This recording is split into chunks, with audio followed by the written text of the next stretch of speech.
Shalom saudara-saudaraku yang Tuhan Yesus kasihi. 1 Petrus pasal 4 ayat 19.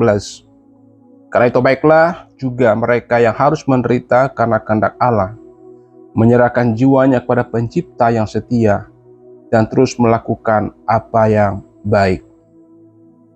Suatu malam di sebuah penjara kotor di Burma, seorang misionaris bernama Adoniram Johnson duduk dengan tubuh penuh luka dan hati yang perih.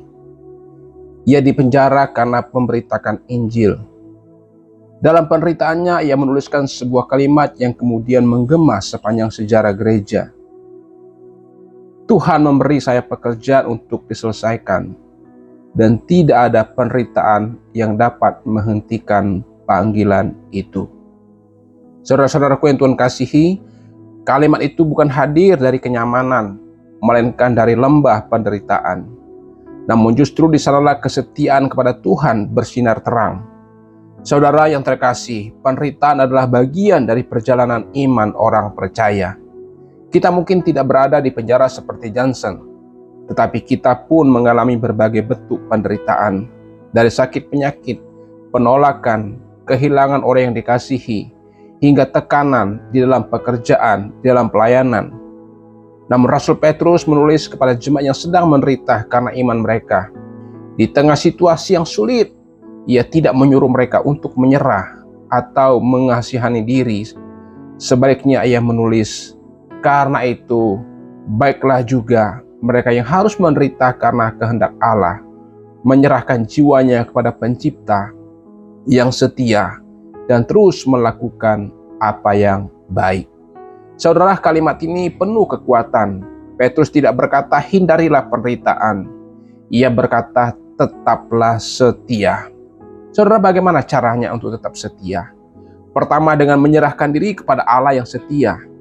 Di saat kita merasa lemah, kita datang kepada Allah yang tidak pernah berubah. Ia adalah Pencipta yang memegang seluruh hidup kita, bahkan di tengah badai sekalipun. Yang kedua, dengan terus melakukan yang baik. Dalam penderitaan, godaan terbesar adalah menjadi pahit, sinis, atau berhenti melakukan yang benar. Tapi justru di tengah penderitaanlah kesetiaan kita diuji. Yang ketiga, dengan melihat kepada tujuan kekal. Rasul Paulus berkata, sebab aku yakin bahwa penderitaan zaman sekarang ini tidak dapat dibandingkan dengan kemuliaan yang akan dinyatakan kepada kita. Dicatat dalam Roma 8 ayat 18. Penderitaan kita bukan akhir dari sebuah cerita. Di baliknya ada rencana yang jauh lebih besar dan kemuliaan yang disediakan bagi kita.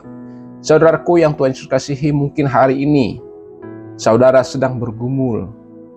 Saudara berdoa, sudah berusaha, tetapi jawaban Tuhan belum kunjung tiba.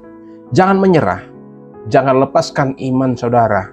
Tetaplah setia, bukan karena situasi nyaman, tetapi karena Allah kita setia.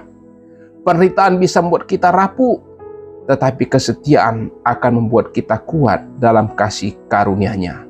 Ingatlah, salib Kristus adalah bukti bahwa penderitaan bukan akhir. Di balik salib ada kebangkitan, di balik air mata ada pengharapan. Karena itu mari kita menyerahkan jiwa kita kepada Tuhan yang setia dan tetap melakukan yang baik, sebab Dia yang memanggil kita adalah setia, dan penderitaan kita di dalam Dia tidak akan pernah sia-sia. Tuhan memberkati kita semua agar dalam segala penderitaan kita tetap setia, sebab Tuhan lebih dahulu setia kepada kita. Tuhan Yesus memberkati. Amin.